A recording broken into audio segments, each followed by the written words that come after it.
En las culturas de griegos y romanos de los tiempos bíblicos se practicaba el infanticidio sin ningún recato. A los niños los podían matar por diferentes razones, como por haber nacido con defectos físicos o haber nacido enfermos. Ellos podían matar a los niños abandonándolos en el campo, cortándoles el cuello o aún ahogándolos. Las leyes romanas permitían el infanticidio y aún filósofos famosos como Séneca y Cicerón apoyaban esas prácticas. Pero para las hembras era peor todavía, porque casi ninguna familia quería criar más de una hembra y por lo tanto podían matarlas si querían. Para los cristianos, la enseñanza bíblica les decía que los niños eran bendiciones de Dios, eran dones de Dios y por lo tanto eran criaturas preciosas. Ellos tomaban en serio la enseñanza de Jesús de dejar los niños venir a Él. Y donde quiera que ellos iban, se oponían a esta práctica innecesaria. No todo cambió porque no todos se convirtieron, pero gracias a la influencia de los cristianos, las leyes comenzaron a cambiar y a prohibir el infanticidio.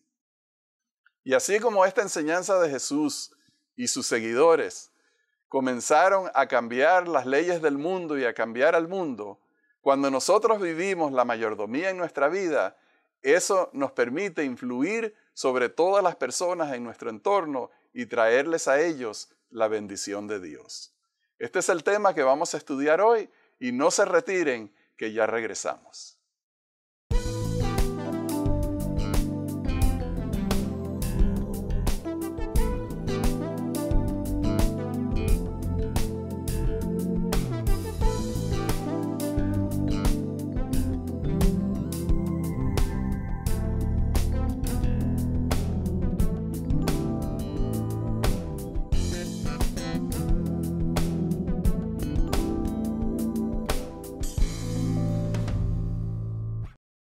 Hola, apreciado hermano, ¿cómo te encuentras? Un placer saludarte, Rafael. Gracias, Johnny. Y esto que tú decías, dijiste influir en vez de influenciar. ¿Por qué? Bueno, esa es la palabra que se escucha comúnmente, ¿verdad? De influenciar, y yo utilizaba esa palabra, pero hace varios años, muchos años, hace más de 10 años allá en Venezuela, una querida maestra de nombre Encarnación de Montes me enseñó que esa palabra no existe, que la palabra correcta es influir, no influenciar. Y entonces desde ese día aprendí y ahora uso la palabra correcta. Pues muchas gracias, hermana doña Encarnación. Gracias, Encarnación, y que nos estará viendo seguramente.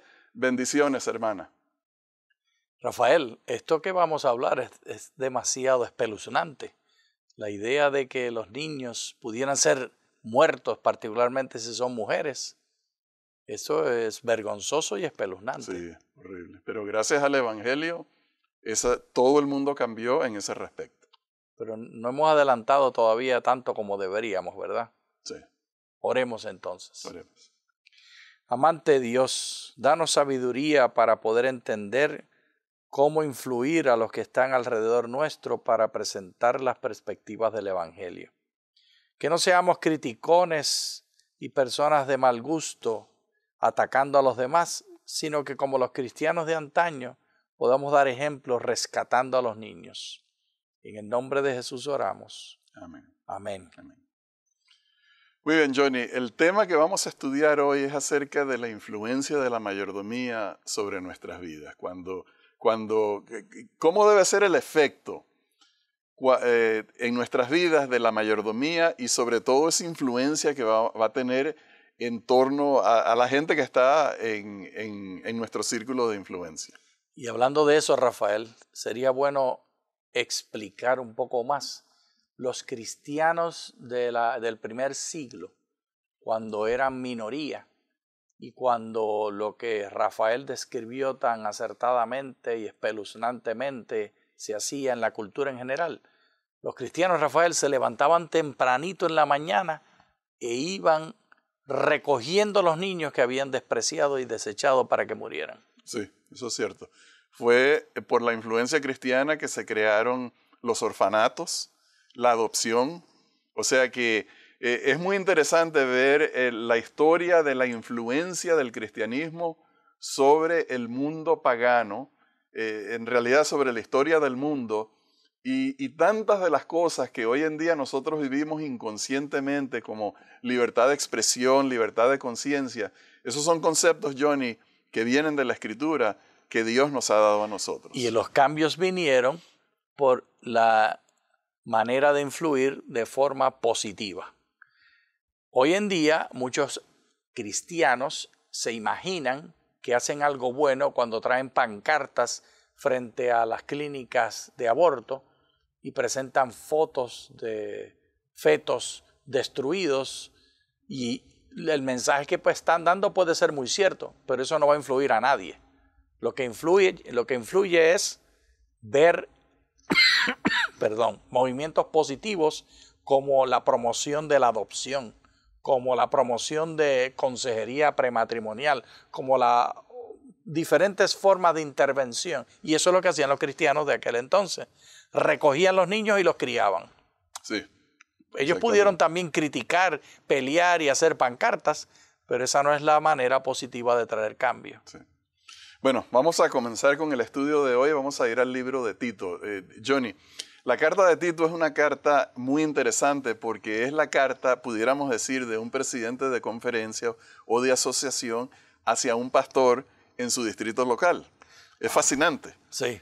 O sea, si lo podemos ver en esos lenguajes modernos, en nuestro lenguaje de iglesia, esta carta es de Pablo hacia Tito, y leamos con interés lo que conversa acerca, o las instrucciones que le da Pablo acerca de la iglesia en Creta y el trabajo del pastor. Una de las cosas que no vamos a poder leer es lo que Tito le mandó a decir a Pablo, porque estamos leyendo la reacción, la respuesta de Pablo a lo que dijo Tito. Y lo que dijo Tito nos lo vamos a tener que imaginar. Y por supuesto, al imaginarnos, no sabremos con certidumbre, pero imaginaremos. Sí, imaginaremos. Así que vamos a leer el versículo 4 y 5. A Tito, verdadero hijo en la común fe, gracia, misericordia y paz de Dios, Padre, y del Señor Jesucristo nuestro Salvador. Por esta causa te dejé en Creta, para que corrigieras lo deficiente y establecieras ancianos en cada ciudad, así como yo te mandé. Bien, Johnny, entonces aquí estamos leyendo lo que Pablo le contesta a Tito y le dice, por esta causa te dejé. En otras palabras, Tito, pastor Tito, no se queje tanto, esos problemas yo los conocía y te nombré pastor allá, te dejé encargado de esa iglesia o de esas congregaciones precisamente para que arregles los problemas que allá tenían. Sé práctico, haz algo, Sí. no critiques. Entonces, bueno, vamos a mirar ahora el siguiente pasaje en el versículo 6. El anciano debe ser irreprochable, marido de una sola mujer, y que tenga hijos creyentes que no estén acusados de disolución ni de rebeldía. Es necesario que el obispo sea irreprochable como administrador de Dios, no soberbio, no iracundo, no dado al vino, no amigo de contiendas, no codicioso de ganancias deshonestas. Debe ser hospedador, amante de lo bueno, sobrio, justo, santo, dueño de sí mismo. Retenedor de la palabra fiel, tal como ha sido enseñada, para que también pueda exhortar con una sana enseñanza y convencer a los que contradicen. Bien, Johnny, entonces aquí estamos encontrando que él está hablando acerca de los administradores de la iglesia. Debían ser buenos administradores. Aquí se está hablando de la mayordomía. Correcto. O sea, que tenían que ser buenos mayordomos. Y entonces Pablo toca una cantidad de temas que son realmente, Johnny, aspectos de la vida práctica. Porque Sí. él está hablando, por ejemplo, de los obispos y describiendo lo que debiera de ser un obispo ideal para la iglesia. pudiéramos decir hoy en día pastores, ancianos. Y realmente yo no creo, Johnny, que esto se pudiera restringir únicamente a los líderes de la iglesia, sino realmente extenderse a todos los miembros de la iglesia. Muy de acuerdo, Rafael. Otro punto importante que vemos allí es el estilo de administración. No se declara con palabras obvias, sino que se implica. El estilo de administración al que me refiero se resume en una palabra: delegar el poder administrativo. Dije una palabra, pero son tres. La palabra clave es delegar. No le dice Pablo a Tito, ¿por qué no has arreglado las cosas? Sino que le dice, ¿por qué no has nombrado a los dirigentes para que te ayuden en el proceso de arreglar las cosas? Eso, Rafael, es una clave importante. No es asunto, ser un buen mayordomo no es lo que tú haces, número uno, sino repartiste el poder. Distribuir. Es un buen punto, Johnny. Ahora, aquí hay una cosa. Pablo está hablando de una serie de problemas. Habla acerca de soberbia, de iracundia, de contiendas, de codicias y ganancias deshonestas, etc. Una gran cantidad de cosas. Y Johnny, cuando uno lee estas descripciones en la Escritura acerca de esa iglesia o esas congregaciones en Creta, uno tiene que darse cuenta que las cosas que menciona Pablo son temas que él sabía que existían en esas iglesias. Esas iracundias, esas tomar vino, gente dada al vino, ganancias deshonestas, contiendas, codicias, etc. Él veía todo eso. Pero lo que yo quiero decir, Johnny, a lo mejor te va a sorprender, y es que la iglesia precisamente está para reunir a los pecadores. Eso es así. No es queremos reunir a los santos. No, es un hospital. Porque no hay santos. No. Cuando nosotros reunimos a la congregación, estamos reuniendo pecadores, entre los cuales hay contiendas, y hay esto, y hay lo otro, y hay lo otro. Y Pablo no le dijo a él, bota todo ese gentío de ahí porque no nos sirven. No, él dijo, organícense, porque precisamente la iglesia debe ser un lugar donde los pecadores se reúnen. Y se sienten aceptados. Ok, se sienten aceptados, pero se reúnen para estimularse unos a otros a seguir al Señor. Correcto. A aprender del carácter de Dios. Y la razón por la cual Pablo le indica que nombre a estos dirigentes es porque no es desde el púlpito que se hace el cambio, sino porque con uno solo que predique es suficiente. No, el cambio ocurre visitando en las casas y ayudando de manera práctica a las personas, dándoles consejería, doblando rodilla con ellos, enseñándoles diferentes hábitos de alimentación para evitar las costumbres malsanas que promueven la ira, y etcétera, etcétera. Cosas tan prácticas como cuidar la honestidad en el hogar y procurar proteger a las niñas, separándolas, dándoles un lugar seguro, etcétera, etcétera. Y eso solo se hace cuando se visita los hogares. Sí. Ahora, Johnny, volviendo al tema de que en la iglesia reunimos a los pecadores. Obviamente no reunimos a los pecadores para pecar, para continuar en el mal. Obviamente no se trata de eso. Cuando Pablo le dice a Tito que consiga personas de carácter ejemplar, es como para que sirvan de ejemplo a la congregación. Mira, estas personas también eran pecadores. Vienen de la misma cultura, vienen del mismo trasfondo, pero ahora son modelos, son ejemplos. Y entonces la gente nueva dice, esto es lo que yo voy a llegar a ser. Esto es la forma como yo voy a mejorar, asociándome con estas personas, voy a aprender de ellos. No, la iglesia no es como para decir, mira, tú eres un pecador y tú eres malo y tú no sirves. Y no es para eso, es para animarnos y que nosotros aprendamos cómo podemos crecer y las victorias que podemos tener en Cristo. Amén. Y yo me imagino, Johnny, que en la iglesia entra una persona que es dada a malas actitudes y malas conductas, y esa persona reconoce sus defectos de carácter, pero dice, esta es mi iglesia donde yo me encuentro con Cristo y algún día voy a llegar a ser como estas personas. O sea que en vez de condenar, debemos animar a las personas a que se transformen. Correcto. Que la influencia de Cristo en su vida los transforme. Y el buen dirigente, pastor o administrador o primer anciano, director de diáconos, repartirá ese poder para que se pueda multiplicar esa labor de ánimo y se pueda multiplicar la intervención de uno en uno, que es la única forma efectiva de cambio. Bien, vamos a ir al siguiente pasaje, ahí todavía en el libro de Tito. Todas las cosas son puras para los puros, pero para los corrompidos e incrédulos nada es puro, pues hasta su mente y su conciencia están corrompidas. Profesa conocer a Dios, pero con los hechos lo niegan, siendo abominables y rebeldes, reprobados en cuanto a toda buena obra.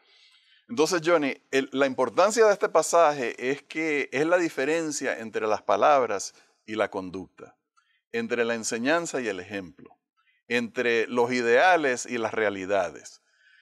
Porque Pablo sabe muy bien, y nosotros como cristianos sabemos muy bien, que no vale tanto lo que decimos, sino el ejemplo que nosotros damos. Los hijos aprenden más por lo que nos ven hacer que por lo que nos oyen decir. Ciertamente, Rafael. Y lo que nos oyen decir, lo ven cuando lo hacemos y de entonces nos acusan de hipocresía. Y esa es la característica que más apaga el interés religioso y el interés en la iglesia y se traduce el interés en Dios y las cosas de la iglesia de la generación milenial, la hipocresía. Es mejor enseñar menos y practicar más que enseñar más y practicar menos, porque esa es la ecuación de la hipocresía.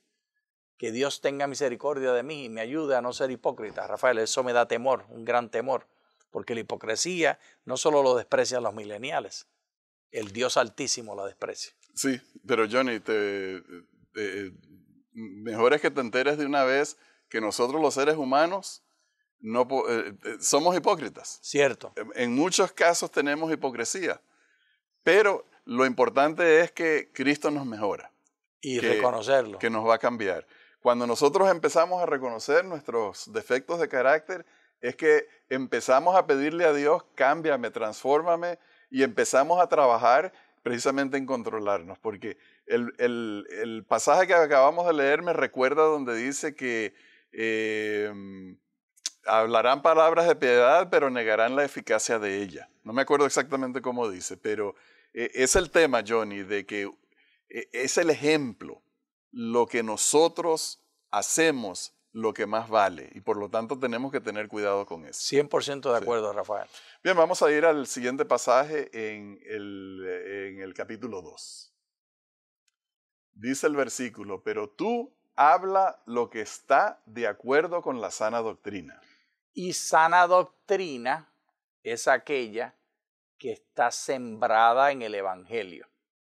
Hemos de entender que nosotros no enseñamos sana doctrina porque estemos enseñándole a la gente a actuar bien. La sana doctrina no es conducta. No somos salvos por moral. Somos salvos por la sangre de Cristo Jesús. Y esto, Rafael, confunde a mucha gente. Hay quienes asumen que el Evangelio es vivir una vida recta. Pero el Evangelio es estar en la sana doctrina que comienza y termina con la sangre del Señor Jesús. Y se traduce en conductas que sean de calidad moral alta, evitando el adulterio, evitando la lujuria, evitando el robo, evitando la mentira. Pero el evitar esas conductas no es sana doctrina. Sana doctrina es estar en Cristo. Ok, entonces vamos a pasar al siguiente pasaje. En Tito capítulo 2, versículos 6 en adelante. Dice Pablo, exhorta a sí mismo a los jóvenes a que sean prudentes. Preséntate tú en todo como ejemplo de buenas obras, en la enseñanza mostrando integridad, seriedad, palabra sana e irreprochable, de modo que el adversario se avergüence y no tenga nada malo que decir de vosotros. Exhorta a los esclavos a que se sujeten a sus amos, que agraden en todo, que no sean respondones. Que no roben, sino que se muestren fieles en todo, para que en todo adornen la doctrina de Dios, nuestro Salvador. La gracia de Dios se ha manifestado para salvación a toda la humanidad. Y nos enseña que renunciando a la impiedad y a los deseos mundanos, vivamos en este siglo sobria, justa y piadosamente, mientras aguardamos la esperanza bienaventurada y la manifestación gloriosa de nuestro gran Dios y Salvador Jesucristo. Él se dio a sí mismo por nosotros para redimirnos de toda maldad y purificar para sí un pueblo propio, celoso de buenas obras. Esto habla y exhorta y reprende con toda autoridad. Nadie te menosprecie. Bien, Johnny, entonces hay que entender este pasaje bien. En otras palabras, no vayamos a pensar que la exhortación, el hablar la sana doctrina no tiene ningún valor. Lo que no tiene valor es cuando predicamos la sana doctrina, pero entonces negamos la eficacia y el valor y la importancia de la sana doctrina con nuestros comportamientos. Aquí Pablo le da instrucciones hasta a los esclavos. Sí. Todos tienen que vivir esta vida de mayordomía. Todos tienen que seguir la sana doctrina. Y esta advertencia que le hace a los esclavos nos ayuda a desdoblar algo más acerca de la predicación del Evangelio. Si bien es cierto que el Evangelio está interesado en cambiar la cultura, el Evangelio no es cambio de cultura. Me explico. Los cristianos logramos cambiar el valor de los neonatos, de los recién nacidos, de los infantes, por causa de las prácticas y las enseñanzas que se usaron. Sin embargo, Pablo aquí no está tratando de disminuir la esclavitud ni de eliminarla. No estoy justificando ni diciendo que el racismo de la esclavitud y la esclavitud como problema socioeconómico sea bueno. Lo que estoy diciendo es que hemos de entender que hoy en día no hemos de definir la predicación del Evangelio y atarlo a políticas de partidos o a acciones sociales. Rafael, hay que separar la predicación del Evangelio y lo que es Cristo Jesús de los cambios sociales. Y el interés número uno ha de ser presentar el Evangelio. Los cambios sociales que debemos promover son secundarios, no primarios. Bueno, los cambios sociales vienen a consecuencia de la recepción del Evangelio.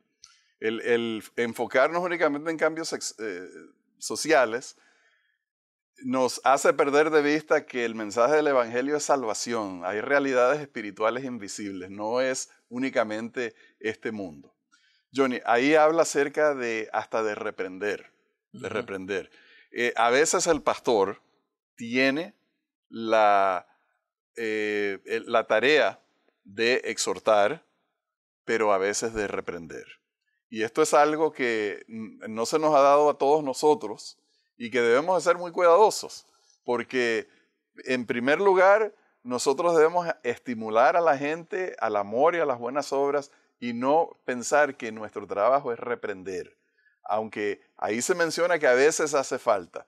Estas reprensiones son reprensiones de amor, no reprensiones nacidas en la justicia y en la idea de que uno se va a convertir en el que va a purificar la iglesia como Cristo purificó el templo. Ahora tenemos que cambiar de engranaje e irnos a otro tema, donde Pablo le escribe al libro a la iglesia de Filipenses y habla acerca del contentamiento. Vamos a ir al capítulo 4. En gran manera me gocé en el Señor de que ya al fin habéis revivido vuestro interés por mí. Ciertamente lo teníais, pero os faltaba la oportunidad para manifestarlo. No lo digo porque tenga escasez, pues he aprendido a contentarme cualquiera que sea mi situación. Sé vivir humildemente y sé tener abundancia en todo y por todo estoy enseñado, así para estar saciado como para tener hambre, así para tener abundancia como para padecer necesidad. Todo lo puedo en Cristo que me fortalece. Bien, Johnny, este es un pasaje bastante conocido por los cristianos de todas las iglesias. Todo lo puedo en Cristo que me fortalece. Sin embargo, tenemos que leer esto con atención a más detalle. Número 1, Pablo está hablando acerca de sus necesidades. Como predicador ambulante, que iba por todo el Asia Menor, iba viajando a pie por tantos lugares. Tenía necesidades que no podía satisfacer él mismo porque él no estaba fijo en un lugar donde podía acumular riqueza. Pero él habla aquí acerca de la generosidad, les agradece su generosidad a los filipenses y entonces les habla a ellos que él tenía contentamiento en la situación que él estuviera. Él estaba conforme sirviendo a Cristo, ya sea en la abundancia, cuando compartían con él, o en la necesidad, cuando se veía solo o tal vez hasta preso. Y no se está envalentonando un poquito cuando dice, todo lo puedo en Cristo que me fortalece. Sí, sí. Y entonces, pero precisamente ahí es donde está el peligro de que nosotros malentendamos este pasaje, porque en nuestra cultura individualista, Johnny, ese es un versículo perfecto. Sí. Y lo que Pablo está diciendo no es lo que nosotros leemos.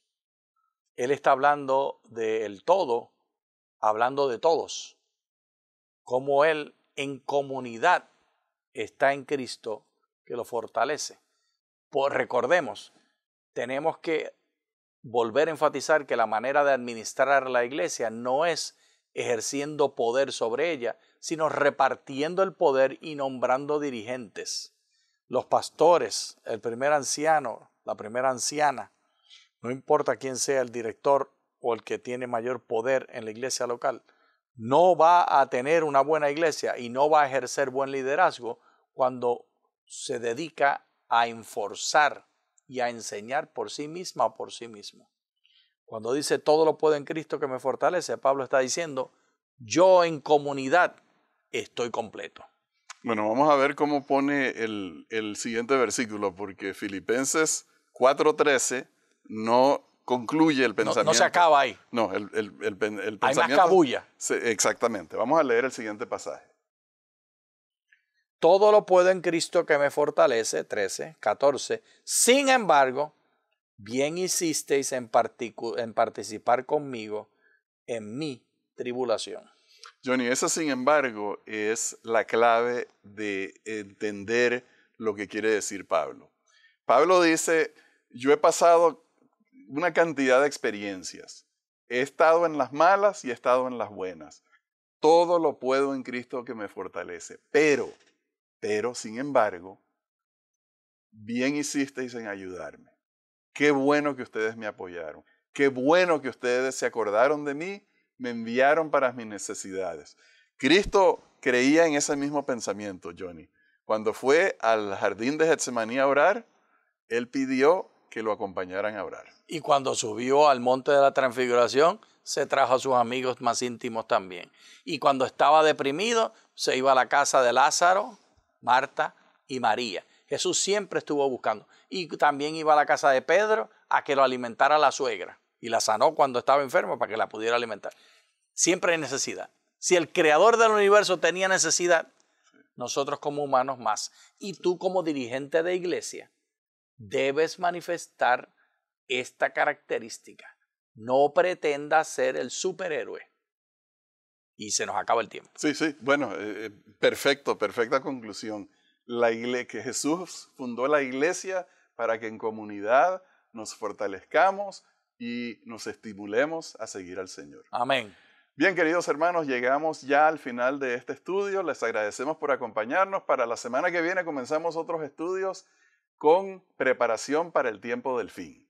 Dios los bendiga. Muchas gracias.